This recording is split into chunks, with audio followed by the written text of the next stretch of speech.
अस्सलाम वालेकुम सामीन। 22 सफ़रुल-मुज़फ़्फ़र और 17 अगस्त है। ख़बर का उन्वान है मशहूर यूट्यूबर के घर पर फायरिंग। ये फायरिंग हरियाणा के गुरुग्राम में हुई है।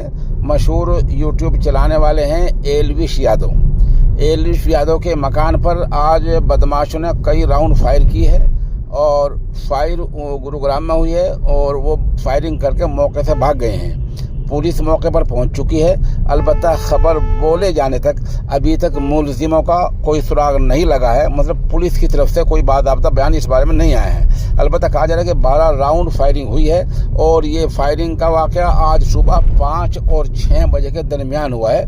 जिस वक्त एलविश के मकान पर फायरिंग हुई है तो उस दौरान एलविश घर पर नहीं थे। फायरिंग के दौरान उनके घर पर उनका केयरटेकर खादिम और उनके ख़ानदान के कुछ अफराद मौजूद थे।